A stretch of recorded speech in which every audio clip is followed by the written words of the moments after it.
केंद्र सरकार ने किसानों को कल बड़ा तोहफा दिया। पीएम मोदी ने डीएपी खाद की कीमत घटा दी है, सब्सिडी को बढ़ाया गया है। किसानों को अब पुरानी दरों पर ही डीएपी मिलेगी, डीएपी की ये खाद मिलेगी। जहां डीएपी खाद का ये बैग पहले किसानों को 2400 रुपए में मिला करता था, अब ये एक बार फिर से पुरानी दरों पर यानी कि 1200 रुपए पर ही किसानों को मिल जाएगा। पीएम मोदी ने इस बात की जानकारी ट्वीट कर किसानों को दी और जनता को दी। सरकार किसानों के जीवन को बेहतर बनाने के लिए प्रतिबद्ध है। ये तमाम चीजें प्रधानमंत्री ने अपने ट्वीट में लिखी हैं। इसीलिए अंतर्राष्ट्रीय मूल्यों में बढ़ोतरी के बावजूद हमने उन्हें पुरानी दरों पर ही खाद मुहैया कराने का निर्णय लिया है। सरकार के फैसले के बाद डीएपी खाद का एक बैग जो कि 2400 रुपए का हुआ करता था, अब वो 1200 रुपए में मिलेगा। तो 140% डीएपी पर जो है सब्सिडी बढ़ाई गई, जिसके बाद कीमत 2400 से घटकर 1200 हो गई है। केंद्र सरकार ने डीएपी उर्वरक में सब्सिडी बढ़ा दी है, जिससे किसानों को अब पुरानी दरों पर ही खाद मिलेगी, जिस पर सीएम योगी ने भी पीएम मोदी का आभार जताया है। ट्वीट कर सीएम योगी ने पीएम मोदी का आभार जताया। क्या लिखा है वो हम आपको बता रहे हैं। आदरणीय प्रधानमंत्री जी के नेतृत्व में किसानों के हित निरंतर संरक्षित हो रहे हैं। केंद्र सरकार ने अंतर्राष्ट्रीय मूल्यों में वृद्धि के बावजूद किसानों को पुरानी दर पर ही उर्वरक उपलब्ध कराने का निर्णय लिया है। उत्तर प्रदेश के किसानों की ओर से माननीय प्रधानमंत्री जी का हार्दिक आभार। किसानों का कल्याण आदरणीय प्रधानमंत्री जी की सर्वोच्च प्राथमिकता है। ये उसी का सुफल है कि डीएपी खाद पर सब्सिडी 140% बढ़ाई गई।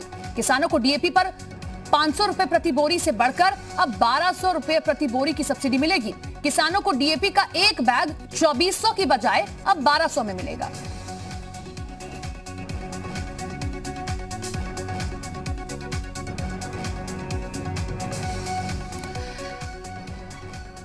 तो प्रधानमंत्री नरेंद्र मोदी की तरफ से डीएपी पर 15,000 करोड़ की अतिरिक्त सब्सिडी दिए जाने के फैसले को केंद्रीय कृषि मंत्री नरेंद्र सिंह तोमर ने भी स्वागत किया है। पीएम के प्रति आभार जताते हुए कृषि मंत्री ने कहा कि किसानों के खातों में 20,000 करोड़ रुपए पहुंचाने का मामला हो या रासायनिक खाद के 80,000 करोड़ रुपए की सब्सिडी का मामला, पीएम हमेशा किसानों के बारे में सोचते हैं। सब्सिडी में प्रधानमंत्री जी ने 140% की वृद्धि की है। इसके परिणाम स्वरूप अब किसानों को यह डीएपी का बैग 1200 रुपये में ही मिलेगा। मैं इसके लिए प्रधानमंत्री जी का आभार प्रकट करता हूं और देश के किसानों को यह भरोसा दिलाना चाहता हूं, मोदी सरकार किसानों के प्रति प्रतिबद्ध थी, है और आने वाले कल में रहेगी। पवन सिंगर हमारे साथ हमारे सहयोगी लखनऊ से जुड़ रहे हैं, उनके पास चलते हैं। पवन, आपने भी बातचीत की खुद कृषि मंत्री से, उन्होंने कहा कि देखिए सीधा सीधा फायदा मिलेगा और हम भी देख रहे हैं डेटा ये बताता है कि अंतर्राष्ट्रीय कीमत जो है वो 60 से 70% बढ़ गई है। बावजूद उसके अगर जो है सरकार ये फैसला लेती है तो मास्टर स्ट्रोक है, क्योंकि 2022 में भी इसका फायदा मिलेगा और लगातार किसानों के लिए हितकारी है ये सरकार। ये साबित करने के लिए किसान जो सरकार है ये हमेशा ऐसे फैसले लेती रही है। हाँ, देखिए दो बातें काफी महत्वपूर्ण है। पहला कि डीएपी खाद कितना महत्वपूर्ण है किसानों के लिए, क्योंकि जुताई के समय ये सॉइल एनर्जी बढ़ाने का काम करता है। यानी अगर डीएपी खाद किसान नहीं डालते हैं तो वो निश्चित तौर पे मायूस होते हैं, आगे चल करके उनकी खेती अच्छी नहीं होती है, तो मजबूरन वो डीएपी खाद खरीदते हैं। उसकी कीमत 2400 बोरी होने जा रही थी, जिसको लेकर के तकरीबन 15,000 करोड़ के सब्सिडी अतिरिक्त तौर पे प्रधानमंत्री नरेंद्र मोदी ने देश के सभी राज्यों के लिए दिया। देश का सबसे बड़ा राज्य उत्तर प्रदेश है, लिहाजा सबसे ज्यादा किसान इससे लाभान्वित होंगे। दूसरा जो सबसे महत्वपूर्ण है वो टाइम कोविड संक्रमण का चल रहा है, रोजी रोटी के संकट है। किसानों को अगर देखा जाए कि जो प्रधानमंत्री और उत्तर प्रदेश सरकार लगातार कहती रही है कि किसानों की आय दोगुनी करेंगे हम, लेकिन अगर डीएपी खाद की रेट ही अगर 2400 रुपया हो जाता तो शायद ज़्यादा मशक्कत करनी पड़ती किसानों को और सरकार खास तौर से उसके ऊपर किसान नाराज होते।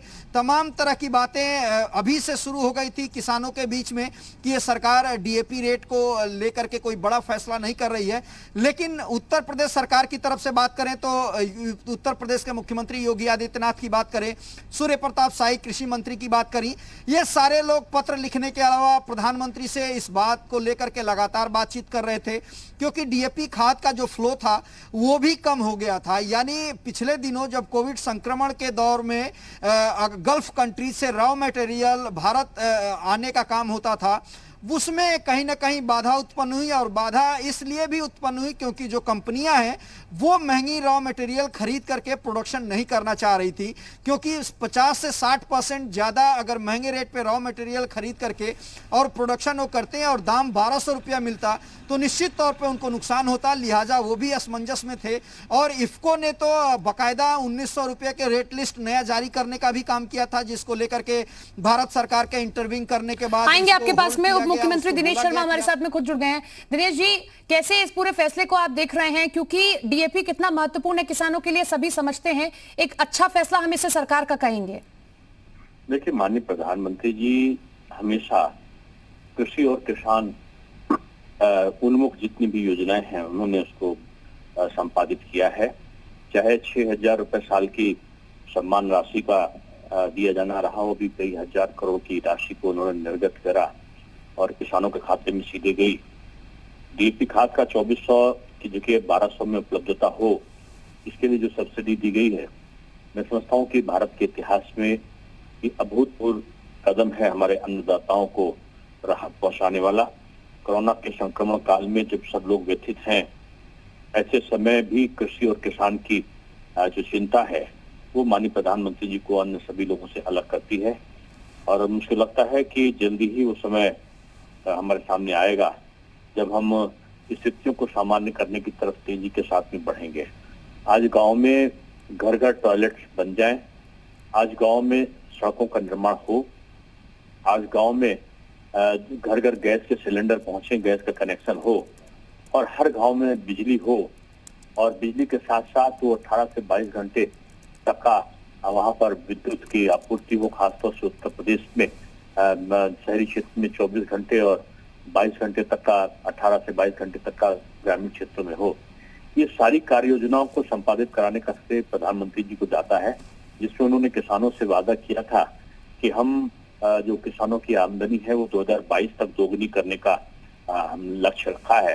निश्चित रूप में आज समय से गेहूं का भुगतान होना, चावल का, धान का भुगतान होना, गन्ने का बकाया का भुगतान होना, और उसका उत्पादन कई गुना बढ़ जाना, खाद में छूट देना, ये ऐसे नियोजन है जो कि प्रधानमंत्री की नीयत को स्पष्ट करते हैं। और उत्तर प्रदेश में खासतौर से किसानों के संदर्भ में इस प्रकार की नीतियां बहुत ज्यादा लाभदायक है। दिनेश जी, एक चीज और आपसे जानना चाहेंगे, क्या लगता है कि उत्तर प्रदेश के किसानों को इसका कितना फायदा मिलेगा? और सर एक चीज और, क्या लगता है कि ये फैसला थोड़ा देरी से नहीं आया है, थोड़ा और पहले जाता तो किसानों को और राहत मिलती है? हमने देखा पिछले दिनों कितना किसानों को झेलना पड़ा है, जूझना पड़ा है, तो क्या ये थोड़ा देरी से आया हुआ फैसला नहीं मानते हैं आप? ऐसा क्यों इसको बोलते हैं?